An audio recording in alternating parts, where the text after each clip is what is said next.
Muito boa noite, sejam bem-vindos ao nosso programa nesta semana com muitas informações para você e para toda a sua família. No programa de hoje a gente traz uma festa de 15 anos. Também hoje no programa a gente vai falar sobre o Desafio JMJ 2016, que é uma gincana nacional entre grupo de jovens. Maurício Grando Pilate e Tainara Miranda Correia conversam com a gente, eles que são do grupo Jucaju, Juventude Caminhando Junto do Turvo, e contam sobre essa gincana. Também vão apresentar para a gente, trazer imagens dos desafios que eles já vêm realizando há um bom tempo, além do teatro da Jucaju e muitas imagens que a gente vai apresentar para vocês. E o assunto agora, gente, é a gincana nacional entre grupos de jovens. Eu tenho aqui a participação de Maurício Grando Pilate e Tainara Miranda Correia, do grupo Jucaju do Turvo, que contam pra gente sobre esse desafio. Maurício, seja muito bem-vindo, é um prazer tê-lo aqui no programa. Muito obrigado, Vanessa, nós que agradecemos, esse programa maravilhoso está dando esse espaço para nós. E é um prazer muito grande estar aqui representando o grupo de jovens e contando um pouquinho dessas atividades que viemos realizando aí. Bom, também agradeço a Tainara por ter aceito o convite para contar essa história para a gente. Obrigada. Obrigada, Vanessa. É um prazer a gente estar aqui contando com o seu apoio para levar a nossa mensagem e o desafio em frente. Bom, vamos contar um pouquinho o que é esse desafio, na verdade. Então, aqui a gente tem o Desafio JMJ 2016. Conta pra gente o que é, Tainara. Bom, o desafio é uma série de tarefas organizadas pelo Portal Católico do Brasil, que eles mandam prova pra gente mensalmente, e como a gente entrou nesse desafio, um participante nosso, o Otávio, teve contato na mídia, assim, e passou pra gente. Aí a gente começou a fazer parte do desafio. O desafio em si manda tarefas pra gente mensais, com o bônus de conseguir passagens para ir para a Jornada Mundial da Juventude e ver o Papa lá na Polônia ano que vem. Olha só. Bom, a gente tem quantos grupos participando dessa gincana aqui no Brasil? Atualmente 1.200, mais ou menos. Mais de 1.200, né? Isso. Aqui em Guarapuava, na região de Guarapuava, Turvo, enfim, quantos grupos você sabe? Ou só vocês? Sim, tinha 3 grupos que a gente sabia, que era da Diocese. E atualmente, entre os 10 primeiros, que a gente sabe, é só nós mesmo que estamos participando. Não sei se os outros grupos desistiram, não conseguiram concluir as tarefas, mas atualmente a gente, graças a Deus, está na frente. Muito bem. Como é que funciona toda essa estrutura? Vamos falar do grupo Jucaju. Como é lá no Turvo, Maurício?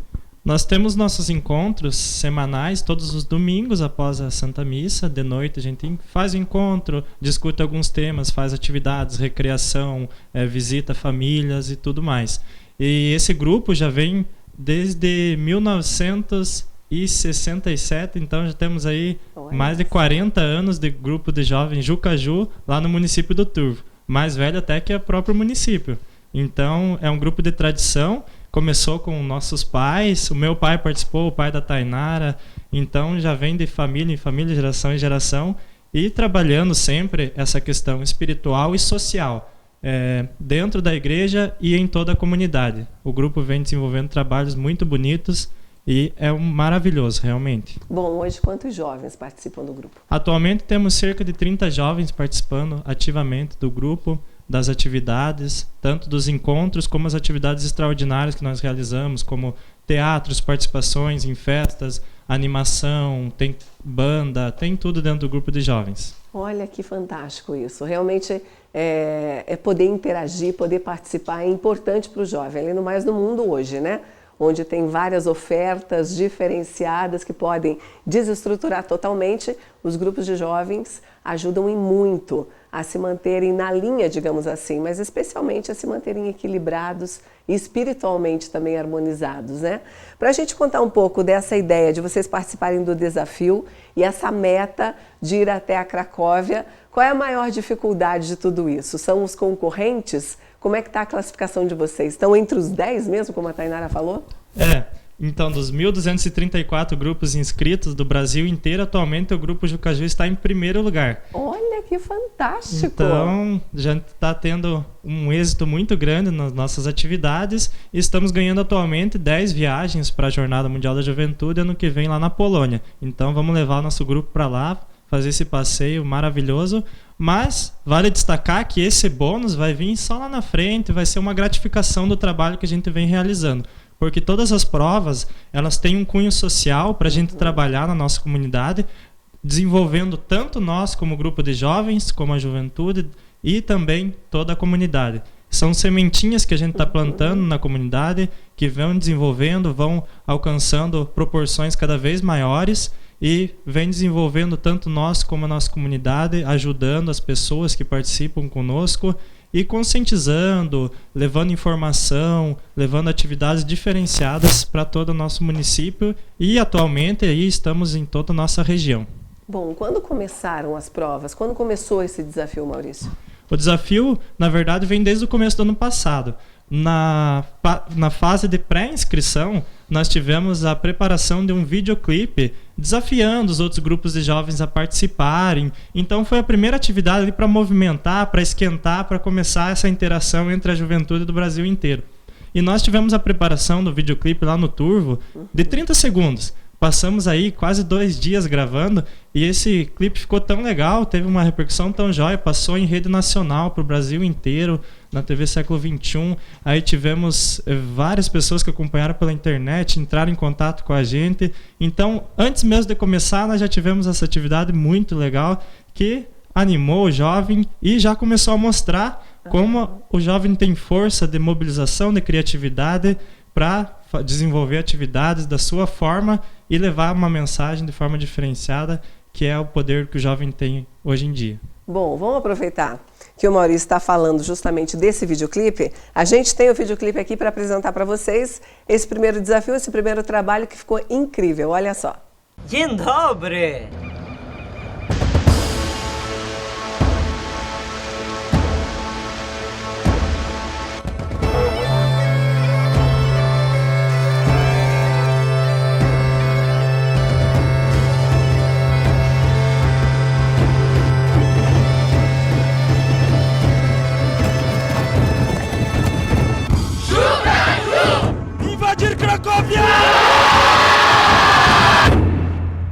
Bom, gente, tá aí. A gente pode acompanhar o videoclipe super criativo. Agora vamos contar um pouco dessa ideia que existe um aplicativo do desafio. Tainara, como é que funciona esse aplicativo? Assim, no começo, quando a gente soube do desafio, o pessoal do Portal Católico criou um aplicativo parecido com o Facebook. Por lá a gente consegue ver as provas novas, o ranking, adicionar amigos de outros grupos.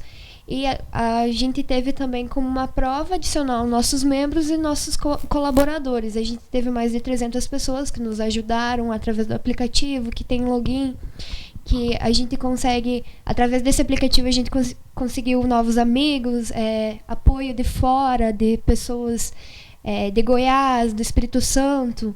É uma coisa bem divertida. E que você pode postar todas as informações do grupo, pode postar fotos, conhecer novas pessoas. Olha que interessante. A gente pode acompanhar tudo isso também? De que maneira a gente pode participar, ver também como é que o grupo se movimenta? A gente tem também, através do aplicativo, que é Desafio JMJ 2016, e a gente tem a página do Jucaju no Facebook, que é Grupo Jucaju. E também quem quiser acompanhar mais o nosso trabalho, todas as nossas provas, ela está no YouTube. É só procurar por Grupo Jucaju, que aparece todos os nossos vídeos, todas as nossas tarefas. E tudo que a gente executa, vem executando e todas as nossas metas e provas. Muito bem. Vamos aproveitar então para mostrar esse aplicativo, como tudo começou a partir desse aplicativo também, o aplicativo do desafio. Olha só. Dzień dobry! Aqui vamos aprender como entrar no aplicativo do Desafio JMJ. Você foi convidado a entrar nessa pelo grupo Jucaju! O Desafio JMJ é uma gincana entre grupos de jovens do Brasil inteiro, valendo viagens para a Jornada Mundial da Juventude 2016 em Cracóvia, na Polônia. E pelo aplicativo, você vai poder acompanhar tudo o que está acontecendo no desafio. Também acompanhar o seu grupo de jovens. Para fazer o seu cadastro, você deve ter recebido o e-mail de um dos membros da equipe. Se caso ainda não recebeu, entre em contato com os jovens ou mande um e-mail para grupojucaju@outlook.com. Clicando no link do seu convite, você poderá escolher a sua senha.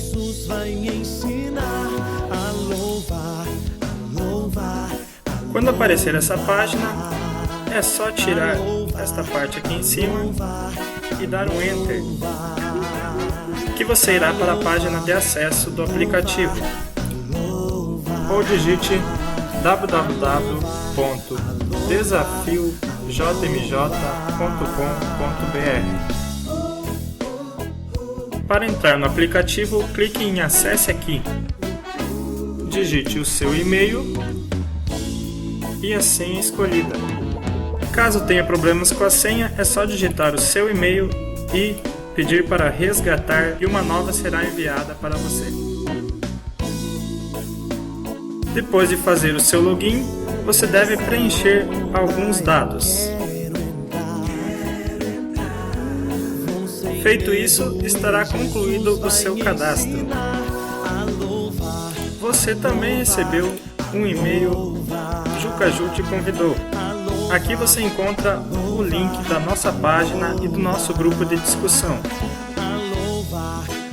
Entrando no aplicativo, é só clicar Entrar Curtir. Fazendo isso também no nosso grupo de discussão Invadir Cracóvia com o Jucas. Aí é só ficar à vontade dentro do aplicativo. Você pode dar sua opinião nas discussões, acompanhar como está o andamento das provas, além de poder adicionar novos amigos e tudo mais. O grupo Jucaju agradece a sua participação. E agora, vem com a gente! Invadir Cracóvia!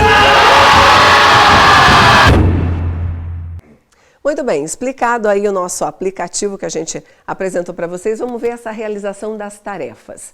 No total, são quantas tarefas até o final da gincana, Maurício?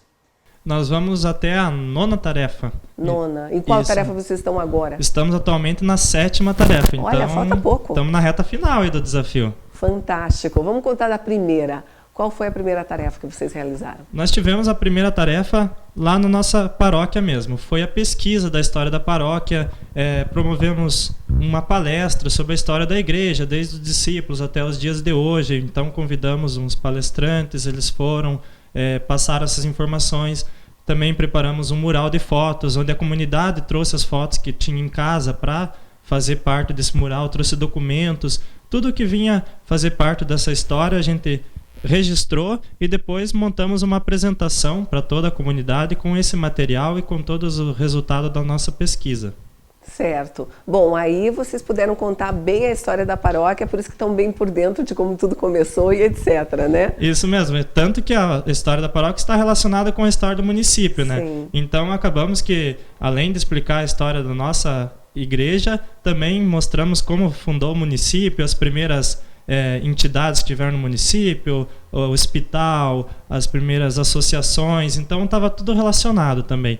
Apresentamos isso, nós aprendemos e depois passamos para frente para a nossa comunidade, convidamos pessoas para ir dar essa informação lá na hora também, então tivemos entrevistas ao vivo, foi um evento bem legal assim que nós promovemos já na primeira prova. Muito bom. Então vamos aproveitar que tudo isso é registrado, né? Tudo isso é gravado, tudo isso é fotografado, vocês estão acompanhando fotos aí durante a nossa entrevista, mas também os vídeos que a gente vai contando um pouco mais essa gincana para você. Então olha só como foi a primeira tarefa, que foi a história da paróquia do Turvo.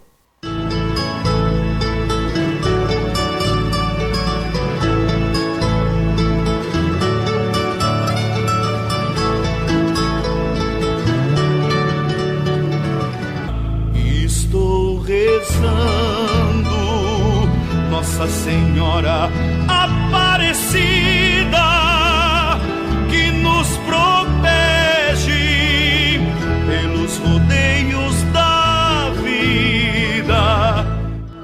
A primeira igreja que teve aqui no município foi a de São Sebastião. Era uma capela particular. O senhor que construiu essa capela chamava-se José de Anchieta. O povo sempre frequentava lá, não tinha outra capela aqui. Foi uma das primeiras. A gente sabe que tinha uma em Joaquim da Costa, mais ou menos do começo do século XX, né? E a outra, que a gente sabe, era Faxinal da Boa Vista. É lá onde tem a capela de São João Batista. Então, os padres que visitavam iriam mais ou menos fazer esse roteiro. Entravam pelo Joaquim da Costa, visitavam a igreja lá. Depois aqui, o pessoal que morava na região, que onde hoje é a cidade, então, que eram católicos, frequentavam ali, os Pachecos, e depois o padre seguia viagem lá para Faxinal da Boa Vista, e aí não sabemos quais outros rumos que tinha. Por volta do ano de 1946, iniciaram-se os preparativos para a construção da capela no Rio do Salto. Essa construção ela foi incentivada pelos padres que faziam a volta aqui pela região. Eram lá de Guarapuava, saíam de lá, faziam toda a volta, pegando as capelas que existiam nos municípios vizinhos, que na época eram todos Guarapuava, né? Na comunidade do Rio do Salto já estava bem desenvolvida, já tinha bastante gente morando, já tinha condições para construir uma capela. Aí teve a família do Augusto Schmeich, no Rio do Salto.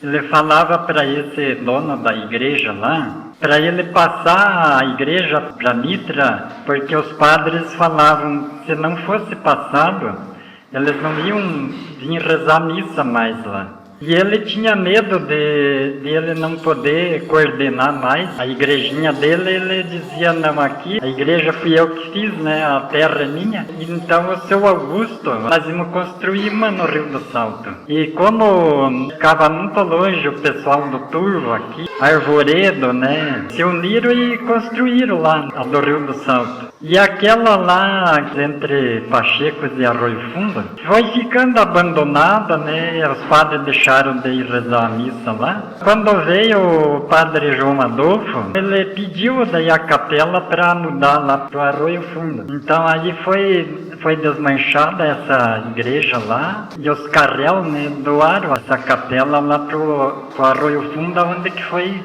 acrescentado mais aquela. Sempre veio de Videira morar para o Paraná. Chegando aqui, não tinha escola, não tinha farmácia, não tinha nada. E a gente participava na igreja lá no Rio do Salto. Mas a missa era em latim, era só o padre que rezava. Para o povo não ficar de boca aberta, rezavam um terço. Mesmo quando o padre rezava em latim, já existiam os coroinha que eles respondiam. Mas antigamente, acho que tinha padre que queriam fazer tudo tão sozinho que até amarrava a sineta no pé e tocava.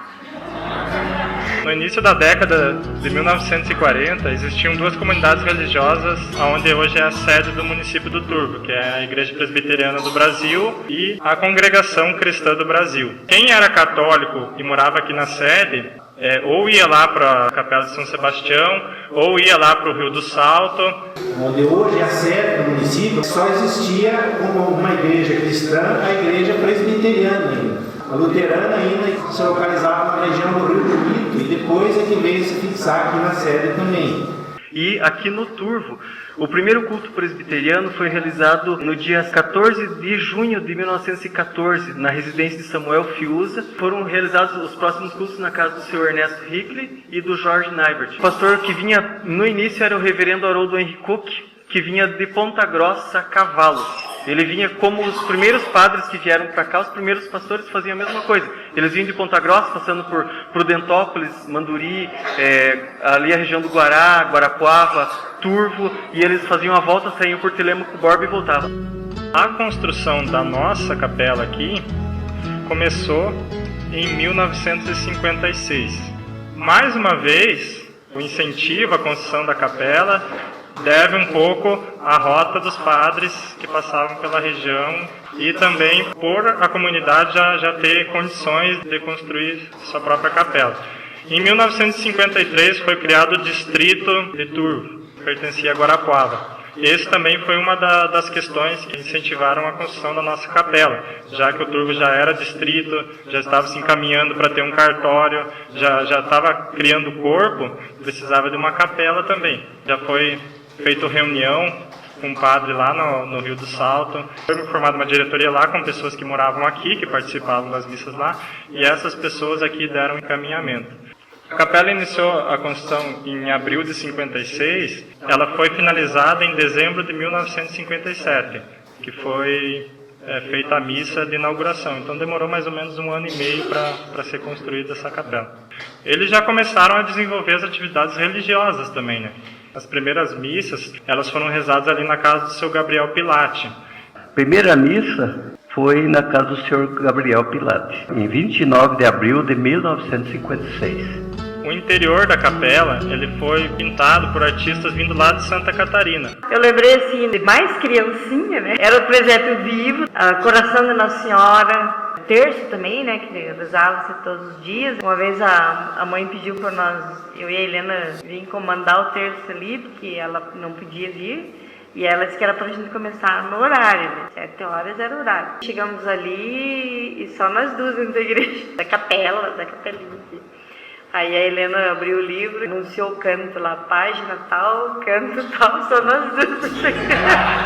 Entre os motivos que levaram à escolha da padroeira com a Senhora Aparecida, era essa reunião que era feita na casa do seu Gabriel. Todo dia, às 6 da tarde, eles se reuniam ali para rezar o terço e para ouvir a rádio, a missa que era transmitida da cidade de Aparecida.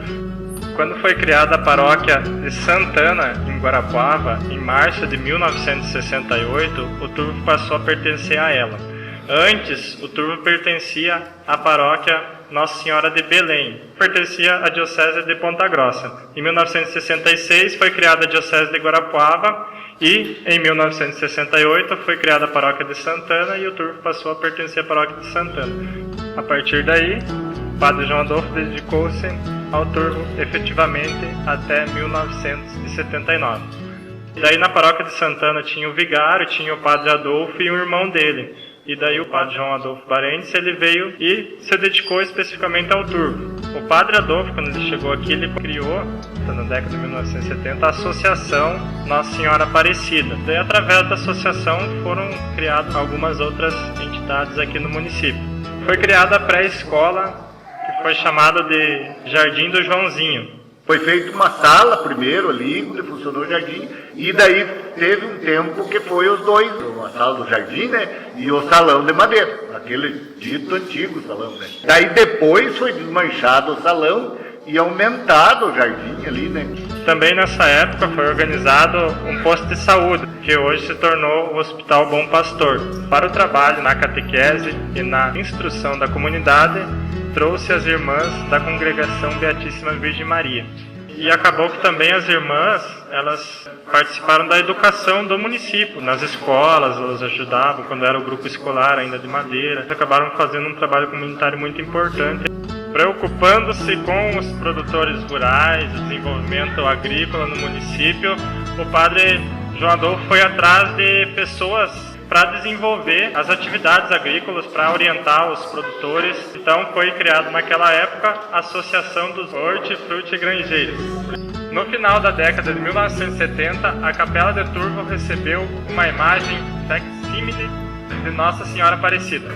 Antes, a primeira que estava na capela tinha sido doada pelo Dr. João Ferreira Neves, que era deputado e ajudou também muito aqui no Turvo. E daí essa que chegou em 70 é a que está até hoje aqui na matriz. No dia 12 de outubro de 1980 foi realizada a primeira grande festa de nossa padroeira. Em 30 de 8 de 1980, a igreja de Turvo é levada à matriz, tornando-se paróquia Nossa Senhora Aparecida. Mas naquela época ainda não era município, né? O município se fundou um pouquinho depois.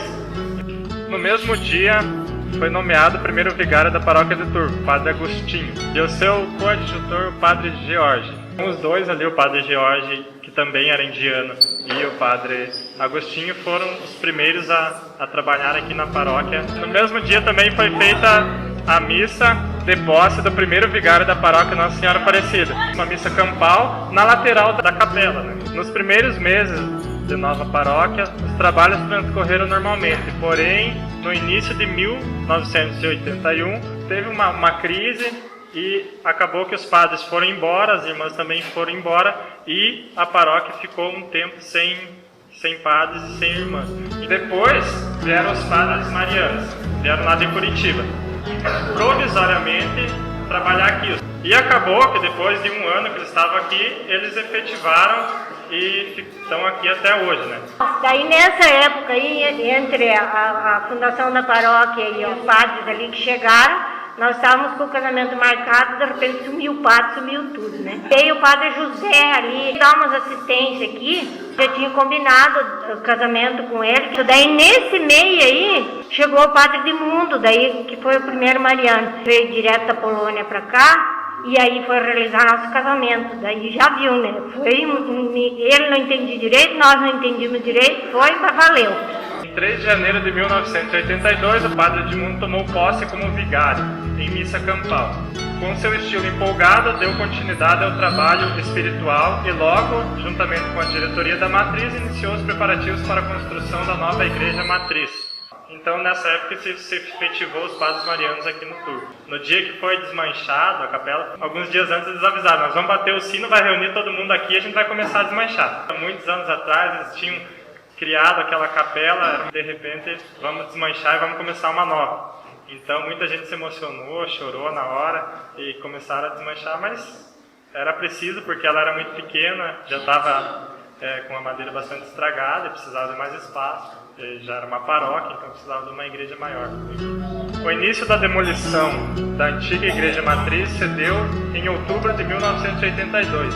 A terraplanagem para a construção da nova matriz se deu no final de novembro do mesmo ano. Uma história que o senhor contou, quando eles estavam desmanchando a capela, ele pegava, ia de um lado, amarrava a tesoura da capela, despregava, deixava amarrado, ia do outro lado, despregava e ia soltando a corda, a tesoura virava de cabeça para baixo e daí tirava. E ele estava tirando e tinha um amigo dele que era surdo que estava ajudando ele. Ele estava amigo dele surdo lá no chão, despregando algumas coisas e tal, e ele desamarrando. E ele foi numa tesoura que não estava pregada de um lado. E ele foi do lado que estava pregada, tá? Ele despregou aquela tesoura e ela virou com tudo e começou a balançar. E o cara que estava lá embaixo, ele pegou e gritou para tentar avisar, mas ele era surdo. Ele estava agachado e a tesoura ficou balançando em cima da cabeça dele, assim, e não pegou. Foi sorte, porque se ele tivesse escutado, ele provavelmente ia levantar e ia tomar uma tesourada. Durante as celebrações da festa realizada em 8 de maio de 1983, foi realizada a bênção e a colocação simbólica da pedra fundamental da nova igreja matriz. Até na época da construção da matriz, saiu muito baile no salão paroquial para juntar dinheiro.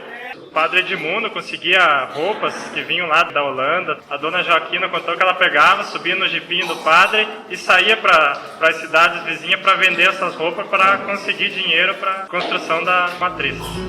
Em abril de 1984, as Irmãs Apóstolas do Sagrado Coração de Jesus animam o retiro na paróquia. Então era meio que um namoro que estava acontecendo nessa época. Elas vinham, faziam algumas atividades aqui, estavam se estudando. Aí, em 1985, elas vêm definitivo para cá. Nós chegamos aqui em 1985, 3 anos após a fundação da paróquia. A convite dos padres marianos, especialmente o padre Edmundo. No início, as irmãs, uma se dedicava à escola, na pastoral, na catequese. Outra irmã se dedicava ao Hospital Bom Pastor. Nesses 29 anos, aos poucos deixamos a escola e partimos abraçando mais serviços na igreja, outros pastorais, outros movimentos. Em 12 de outubro de 1986, aconteceu a consagração da nova Igreja Matriz.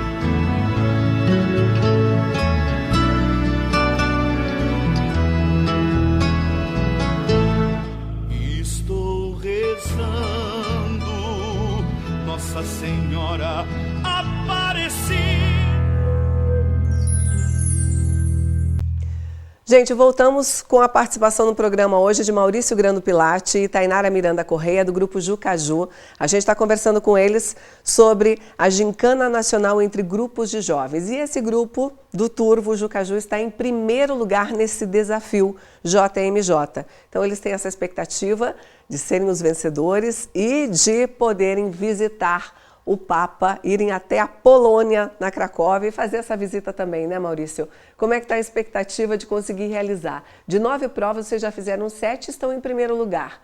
Quer dizer, é difícil tirar de vocês agora a vitória ou não? Como é que tá? Estamos com uma vantagem bem legal aí dentro do desafio. Temos mais de 100 mil pontos no nosso ranking e estamos bem ansiosos porque está chegando... 100 mil pontos? Isso, olha, já estamos bastante. com 107 mil pontos e cada prova vai somando cada vez mais. E a disputa é grande. O segundo colocado é de Minas Gerais, o grupo de jovens. O terceiro é de Santa Catarina. Qual é a pontuação o quarto de e o Minas? quinto. Eles estão com 98 mil, estão aí meio colado com a gente, sabe? Olha só. E estamos na reta final, então a ansiedade vem aumentando a cada prova. E como a gente não sabe o que vem pela frente, as provas são surpresas, isso aumenta mais ainda o nosso nervosismo. Mas a prova atual sobre comunicação está sendo bem legal, estamos conhecendo muitas pessoas, como estamos aqui hoje no programa, e estamos nos divertindo muito. Essa é a prova atual, vocês têm que trabalhar com a comunicação, divulgar esse desafio nos veículos de comunicação, é isso? Isso, nesse mês aí estamos fazendo esse trabalho de divulgação, tanto da nossa participação no desafio, como essa parte de comunicação. Estamos comunicando o nosso teatro, que foi realizado lá no Turvo, e também a importância da comunicação na família, a importância da juventude e essa força que nós temos aí de mobilização. Bom, vamos falar um pouquinho do Dia Mundial da Juventude. Como é essa data e a importância dele? Essa data, ela em 30 de março acontece o Dia Mundial da Juventude e é como se fosse uma preparação a nível regional, que a gente tem atividades como teatro, shows de música, missas, orações, conhece também outros grupos de jovens, e é uma preparação para a grande Jornada Mundial da Juventude, que acontece de 3 em 3 anos, com o encontro COPAP, com milhões de jovens de todo o mundo, né? E que ano que vem vai ser na Polônia e esperamos estar lá também. Que maravilha. Bom, para a gente contar um pouco também da importância dessa gincana, o interessante foi essa reunião que vocês fizeram com entidades, reuniram 18 entidades para discutir o perfil do jovem na sociedade. Então, realmente, são provas bem pensadas, que orquestram realmente essa discussão, trazem o jovem como a ação, em ação e também como foco, como discussão principal. Aí, como foi essa movimentação? Quais as entidades que participaram e atingiram a meta? É verdade, Vanessa. Todas as provas têm justamente esse objetivo de trazer o jovem como protagonista e como formador. Então, nós tivemos a prova primeiro, como comentamos, na nossa paróquia, depois se expandimos para um recenseamento paroquial que foi feito em todo o município do Turvo, sabendo o perfil das pessoas, como elas participam, quais as suas religiões, a opinião delas sobre o que falta, o que pode melhorar. Então também fomos buscar informações, fizemos nas escolas questionários, passamos de casa em casa conversando com as pessoas, e depois disso veio essa reunião com os poderes e entidades do município. O tema do debate era qual o papel e espaço do jovem na sociedade e na família. Então trouxemos aí representantes dos poderes públicos, legislativo, judiciário e várias outras entidades do município. A gente montou o perfil do jovem da nossa comunidade e levou todas essas informações para a montagem de um plano de ação para dentro do nosso grupo, para a nossa igreja ali, de como se aproximar desses jovens, como trazer eles para atividades boas, como a gente vem realizando dentro do nosso grupo Jucaju. Bom, quantas pessoas participaram dessa reunião? Tivemos aí 18 representantes de todos esses poderes e entidades do município, além da participação do grupo de jovens também. Então foram coletadas informações muito importantes. As próprias entidades ali dentro do nosso debate trocaram informações entre elas, organizaram já algumas ações entre elas mesmas, né? Então a gente, como jovem, ficou muito feliz de ver que, além de nós estarmos coletando informações e realizando o debate, ainda acabamos ajudando a nossa comunidade e todos aí os poderes e entidades do município. Muito bem. Bom, a gente vai aproveitar também que temos vídeos, temos imagens dessa tarefa que foi realizada quando eles fizeram essa reunião no Turvo, reunindo 18 entidades. Acompanhe. Desafio JMJ, Jornada Mundial da Juventude, Cracóvia 2016. O que às vezes está acontecendo uma falha, o que pode melhorar, porque nós somos sociedade. Muito antes de poderes ou autoridades, né, todo mundo Nós somos sociedade. Né? São com grupos de jovens, tanto da Igreja Católica como qualquer outra igreja cristã, que acabam tirando esses jovens da rua. O que o jovem traz de bom para a sociedade? Ele é proativo? O que ele pode fazer? Ele não está tendo vez ou não está tendo chance? O que de bom ele faz, né? Às vezes no trabalho, no estudo, na faculdade, né?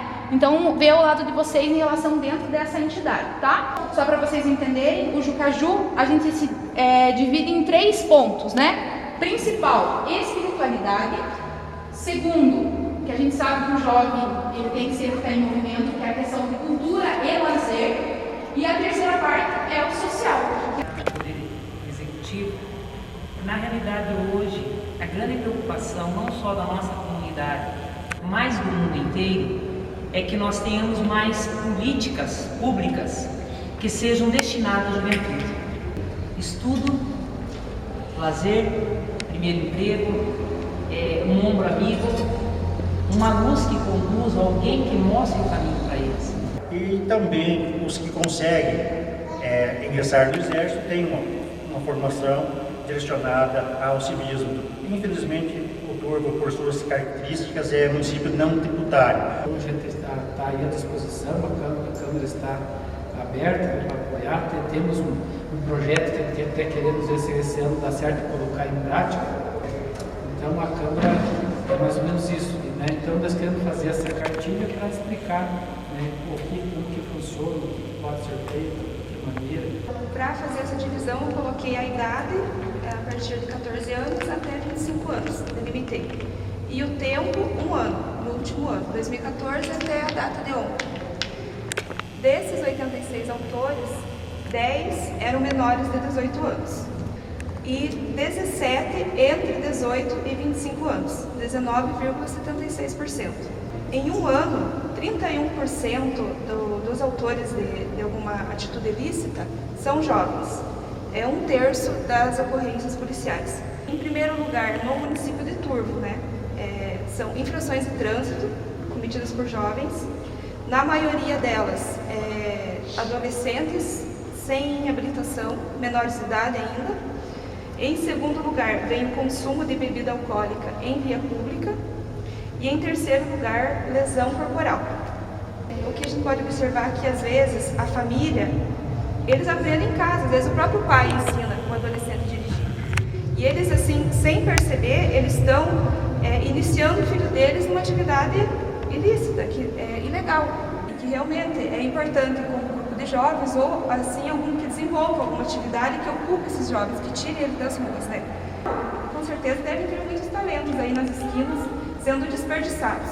Acontece mais isso e da classe baixa acontece mais isso, né? Tem alguma diferença? O principal índice ali, que é a situação de infração de trânsito, acontece tanto na classe baixa como na classe alta, independente. Isso daí você pode... Só o que muda é o veículo que eles estão dirigindo, né? Às vezes a moto é um pouco mais velha e o carro, mas a infração é a mesma. E a nossa estrutura de trabalho é ensinar o jovem a fazer fazendo. O jovem é forte, ele precisa tão somente de incentivo, de alguém que dá uma direção para ele. Às vezes, no caso, eu vejo na igreja, às vezes chega jovem lá no caso todo desmantelado, família está. Por isso que ele se apega, porque há um grupo que justamente dá apoio, tal, orienta, que em casa não tem. Hoje nós temos várias religiões aí presentes, o professor já trabalhou com jovens também, o conselho tutelar trabalha. Quantas filhas hoje não sentam no colo do pai e dão um abraço e um beijo? Quantas? O que acontece? Elas vão lá fora sentar no colo de alguém, não é verdade? Agora, se nós deixarmos dizer assim, a responsabilidade é da primeira dama.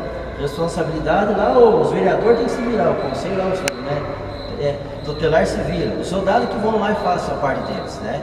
A assistência social tem que ir lá da cesta básica, não é assim que funciona. Nós, como pais, nós mães, nós temos que ter essa sociedade, ter essa família com nós. Mas o jovem não, ele tem energia, muita energia, então falta também um espaço. Há uma lei do menor aprendiz, só que não é conhecida. Aí nós tentamos conversar com o Ministério Público do Trabalho para fazer essa conscientização no comércio, nas indústrias, que é possível. o Ministério Público do Trabalho precisa, Felipe, se tu conseguir, trazer para que, então faça uma palestra para os nossos empresários. Boa noite a todos, meu nome é Felipe, hoje estou representando aqui a Associação Comercial e Empresarial de Turvo. Vamos partir para os problemas, acho que fica mais fácil. Mas a gente quer que ele entre, a gente precisa pensar estratégias de inclusão emancipatória, não uma inclusão perversa. A gente não pode deixar que esse jovem se insira no meio que está doente. E aí o jovem que quer mudar esse meio, ele é recriminado. Mas o amor também tem limites. Deus é amor, mas também Deus tem os limites. Então a grande seja de saber o que é o certo e o que é o errado, apesar de certas coisas estarem confusas. Então, como perguntavam, o que a igreja pode fazer, o poder público, a sociedade, eu vejo que no quesito da igreja, nós devemos resgatar os verdadeiros valores da família, que está sendo esquecido. Em que o jovem quer trabalhar, o jovem quer fazer acontecer, mas quando quer se dar um papel de responsabilidade, o jovem não tem vez porque é jovem. Se você continuar os estudos, fazer uma faculdade, um curso, uma coisa que você vai ganhar ainda muito mais. Tem um projeto que meus meninos vieram nos convidar. Fala de criança e adolescente, estamos dentro, estamos juntos, nós queremos realmente ver a coisa acontecer. E aí eu passo a bola para vocês, né? Grupos de jovens, os escoteiros, que são uma organização forte, que articula jovens, né? Tem uma responsabilidade, o CRAS tem a responsabilidade de ajudar a formar grupos de jovens, potencializar eles, mostrar que eles têm que acreditar neles mesmos. Quem sabe futuramente a gente também trazer outros grupos de jovens de outras religiões, de outras comunidades, né? De fazer isso. Aonde que é? É a família. A base de tudo que vocês estavam conversando hoje é a família, a estrutura é a família. Quem é que trouxe todo mundo aqui? Foi o CRAS ou foi o CRAS? Foi um grupo de jovens. Trouxe todo mundo aqui, ó. Reuniu, olha o que eles mobilizaram, olha o que nós estamos discutindo. Quer dizer, é um sujeito de direitos. E o que nós estamos, o quanto nós estamos abertos para ouvir, dar espaço para a participação dos jovens, o quanto, né, a gente está falando que temos que tirar os jovens da rua. Vocês que são da Igreja Católica, o Papa falou exatamente ao contrário. Ele falou assim: jovens, vão às ruas, ocupem as ruas, lutem por direitos. Seja feita a vossa vontade, assim na terra como no céu. O pão nosso de cada dia nos dai hoje. Perdoai as nossas ofensas, assim como nós perdoamos a quem nos tem ofendido. E não nos deixeis cair em tentação, mas livrai-nos do mal.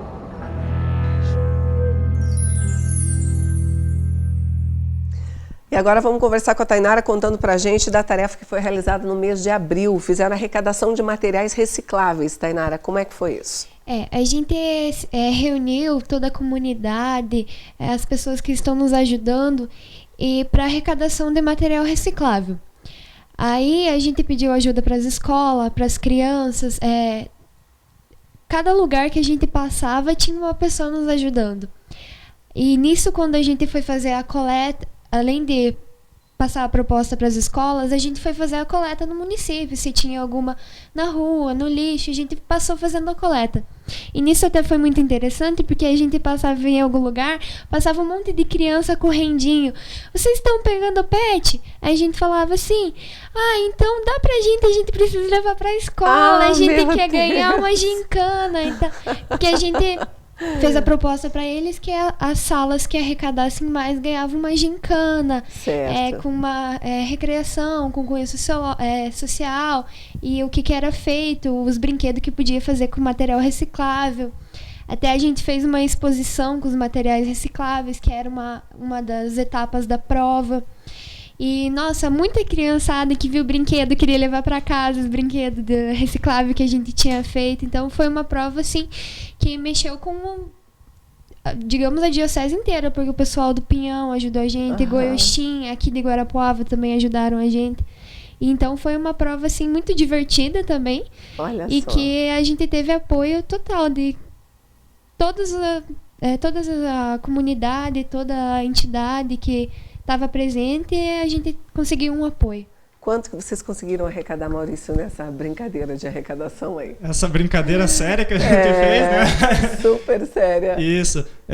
Vale lembrar que nessa arrecadação toda, o principal objetivo era a conscientização, né? Sim. Então, nas escolas, a gente passava, a gente conversava com as crianças, falava da importância da separação do lixo reciclável, como isso afeta o meio ambiente. Então, trabalhamos isso na nossa exposição de arte com objetos feitos de garrafa PET, trabalhamos isso nas escolas, com as crianças, nos lugares onde a gente passou, então levando sempre essa mensagem. E, como você perguntou, nós tivemos a arrecadação de 474 quilos de PET e mais 300 quilos em outros materiais recicláveis. Então deu para encher um caminhão aí bem grande. Que ótimo! E vocês foram campeões também nessa prova no Brasil ou não? Teve gente arrecadando mais? Na verdade, essa prova aí, ela vai sair só no dia da cerimônia de premiação do desafio. Então a gente ainda não sabe se ficou em primeiro. Tinha pontuação extra para os 10 grupos do Brasil que mais arrecadassem. Certo.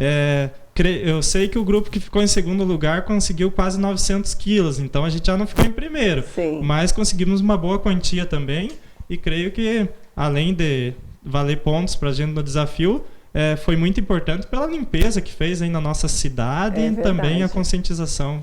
Fantástico, precisa conscientizar. Fantástico, realmente, uma outra prova interessante que a gente tem imagens para mostrar para você. Olha só. Agora, no grupo de jovens, nós estamos em primeiro lugar. Então, hoje a gente está dando mais uma prova. A prova que é para o nosso planeta. Só para vocês terem uma noção, uma garrafa PET leva para separar e trazer eu aqui na igreja até quarta-feira. A PET ela tanto de refrigerante, a garrafa de óleo, a garrafa de detergente, a garrafa de amaciante, de desinfetante também serve. Todas elas são garrafa PET. Gente, as provas não param por aí, né? A prova atual é o que está acontecendo aqui no estúdio hoje, que eles precisam participar dos meios de comunicação, divulgando em rádio, TV, mídia impressa também, e através do teatro eles também fizeram divulgação desse desafio. Como é que foi o teatro que vocês realizaram? Então, uma das etapas dessa tarefa atual foi a realização de um teatro sobre a comunicação na família. A gente trabalhou as diversas formas de família, as composições, o diálogo entre as pessoas e mostrou a importância da comunicação na família para a geração de indivíduos e de uma sociedade melhor. Então, nós mostramos como a família é a primeira forma de contato que uma pessoa tem. Sim. E depois, através disso, ela vai desenvolvendo a sua comunicação e vai desenvolvendo também a sociedade. Nesse teatro, nós apresentamos no município do Turvo, para a nossa comunidade, tinha cerca de 200 pessoas assistindo e foi trabalhado bastante essa tecla da comunicação na família, mostrando a importância da formação de um indivíduo dentro da família, a comunicação, para melhorar todo o contexto e toda a nossa sociedade. É verdade, porque o que eu tenho falado aqui no programa, que é a sensação que a gente tem que daqui a pouco as crianças da próxima geração não vão saber falar, né? Porque tudo escreve no celular. E às vezes a família faz isso, né? Um está no quarto, outro está na sala, manda um WhatsApp para o filho. É brincadeira, né? É verdade. Já está acontecendo. E ó, você falou, acho que praticamente uma das falas do teatro foi justamente essa. Que tinha o anjo Gabriel e o anjo mal, né? E eles iam, o anjo mal sempre botando as coisas ruins, olha o que eles fazem, não larga do celular, não sei o quê. E o anjo Gabriel sempre tentando apaziguar, mostrar as coisas boas, né? O lado bom. E nessa teve uma fala que falou justamente isso, né? O anjo mal falava, você não tem, o filho não tem coragem de ir chamar a mãe no quarto, tem que mandar mensagem no WhatsApp, porque ou dá um grito, não sei o quê, e é justamente essas questões. A gente trouxe a questão das tecnologias, trouxe a questão da falta de algum membro na família. Sim. Ou a falta de comunicação entre elas, mostrou as dependências químicas, os vícios, a fofoca. Então, a gente tentou trazer várias formas de família, cada uma interpretada por um grupo de jovens, enquanto os anjos discutiam realmente esses lados, né? O lado bom, o lado ruim de cada coisa, para que as pessoas pudessem se identificar, né? Com algum tipo de família que nós estávamos apresentando e ver se as dificuldades e os benefícios eram compatíveis com a sua família, para justamente levar essa mensagem de uma forma que cada pessoa se identificasse e assim passar essa mensagem através do jovem, esse jovem sendo um meio de comunicação também, sendo um comunicador e mostrando toda a nossa criatividade e a nossa alegria. Olha que fantástico, a ideia é super interessante. Quantos jovens participaram disso? Nós tivemos a participação de todos os jovens do nosso grupo Jucaju, além de alguns outros convidados que a gente trouxe para fazer parte do elenco desse teatro, crianças e tudo mais. Então tivemos aí cerca de 45 atuantes. Maravilha. Bom, a gente tem imagens desse teatro também, a gente vai apresentar um trechinho para vocês verem como foi a realização. Acompanhe. Gabriel, Lulu, hoje eu ganho. Hoje esse relatório não vai impecável, mas... Sabe, eu tô indo. Ele tá indo. Pera. Comunicação, tem que ter o título, né? Comunicação desse relatório é discorrer sobre comunicação família, um exercício diário de comunicações sociais. Gabriel. Nessa mãe. Por favor, Gabriel, por favor. O filho dessa mulher não tá sendo noiado, igual falam por aí. Olha bem pra ela. Olha a situação dela. Ela passa por humilhações e mesmo assim não desiste do filho. Filho, nossa, tudo é dentro do diálogo. Conversa, Gabriel. Conversa com a outra. Esse é diálogo, Gabriel. O homem pega o celular, deixa ali, chegando o dedo pra esposa e vai conversar com outra. Isso é diálogo, Gabriel. Você tem certeza que isso se trata como diálogo, Gabriel? Ora, se houvesse um diálogo verdadeiro, você acredita que existia adultério dentro de um casamento? Dudu acha que a culpa é da esposa. A gente sabe que não, Gabriel. Mas esse povinho seu aí sempre bota a culpa na mulher. Ela não é. Gente, olha só, então tudo muito bem trabalhado, tudo muito bem divulgado. Essa tarefa eles estão concluindo em várias mídias, né, Maurício? Vocês estiveram, acho que atingiram uns 30? Até agora já tivemos visitando várias mídias e na região toda, tivemos em Pitanga, Pinhão, aqui em Guarapuava, no Turvo, já mandamos matérias para Curitiba, até para fora do estado, Santa Catarina já foi. Então esse trabalho de divulgação está sendo bem interessante para nós, estamos conhecendo vários lugares, várias pessoas novas e em todo lugar que a gente passa, somos recebidos sempre de braços abertos com muita alegria. Que fantástico, parabéns, realmente essa meta está sendo cumprida. Agora, estamos no sétimo desafio, né? Tem mais 2, que vocês não sabem o que é, porque é surpresa. Mas quando encerra esse desafio e que a gente vai saber o resultado, Tainara? Bom, é assim, o desafio encerra dia 12 de outubro, com a premiação em São Paulo, que a gente não vai saber o valor da última prova, que vai ser divulgado só no dia realmente, então você não vai saber se você está em primeiro, se você está em segundo, como que vai ser. Realmente vai ficar para emoção na hora da cerimônia que o Portal Católico vai organizar para a entrega da premiação. Olha, que fantástico isso. Bom, grande expectativa para isso. Agora a pergunta que não quer calar. Vocês estão em 30 no grupo. Digamos que vocês peguem o primeiro lugar e tem 10 viagens. Como é que vocês vão selecionar esses jovens para receber esse prêmio e para viajar então para a Polônia? Então é uma pergunta bem interessante que você fez. Como nas provas, no desafio, a gente tem lá a pontuação específica de cada prova, dentro do nosso grupo de jovens a gente achou que a maneira mais justa de escolhermos essas passagens no final seria realmente também ter um controle da participação de todas essas atividades. Então a gente tem um controle do nível de assiduidade dos jovens dentro de todas as atividades em que nós realizamos já faz há quase um ano. Então a gente vem controlando, vem discutindo em reuniões, a gente sempre fala, atualiza o nosso ranking interno, vê as possibilidades e tudo mais. E também estamos correndo atrás de algum apoio, incentivo para podermos levar mais jovens também, sempre ficarmos em primeiro, além dos 10, mais alguns, né? Certo. A gente não sabe a colocação ainda, mas esperamos que conseguimos ficar até primeiro aí no final do desafio e levar essas viagens e também levar mais jovens. Mas, como eu falei, essa viagem lá na frente, ela vai ser um bônus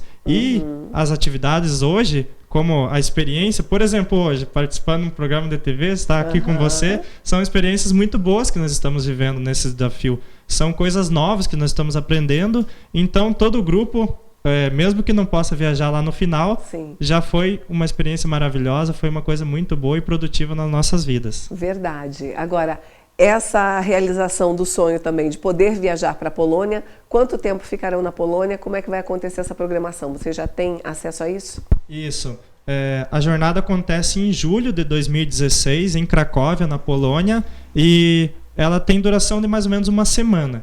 Então a gente vai passar uma semana toda lá, participando das programações da jornada, e provavelmente tem aí uns 5 milhões de jovens. Olha só, do mundo inteiro, e com shows, apresentações, festas e alegria, e onde tem jovem tem alegria, pode saber verdade. Que vai estar muito animado lá. Que coisa boa, olha gente, meus parabéns pelo empenho, pela dedicação de vocês, por um trabalho muito bonito que vocês estão realizando.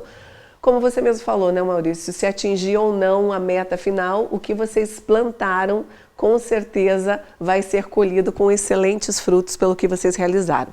Obrigada, Tainara, por ter vindo, um grande sucesso, estamos torcendo para vocês serem os verdadeiros campeões dessa gincana. Obrigada, Vanessa, pela oportunidade, por ser mais uma colaboradora que está nos ajudando e estamos esperando o primeiro lugar. Maravilha. Maurício, obrigada. Maurício entrou em contato com a gente. Eu fiquei muito feliz de poder ceder esse espaço para vocês aqui no programa para mostrar esse lado fantástico que o jovem tem de transformar o mundo. É esse tipo de jovem que o Brasil precisa.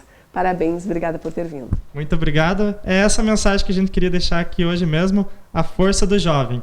Então, desafio a todos os jovens que estão aí nos assistindo a participarem de atividades como nós estamos realizando, e quero deixar um grande abraço aí a todos os que vêm nos ajudando. Muito obrigado, porque todas as provas são voltadas para a nossa comunidade, então se a gente não tivesse o apoio, nós não estaríamos onde estamos hoje. Então, devemos essa conquista a todo mundo que vem participando com a gente. Muito obrigado a você também, Vanessa. Muito bem, gente. Está aí o Maurício e a Tainara, a gente torce. Vamos ficar ligadíssimos no resultado final dessa gincana. Entre em contato conosco para a gente divulgar depois como foi o resultado final. Esse trabalho de gincana que os meninos estão fazendo, sensacional, os jovens, esse movimento de jovens também cristãos aqui do Brasil.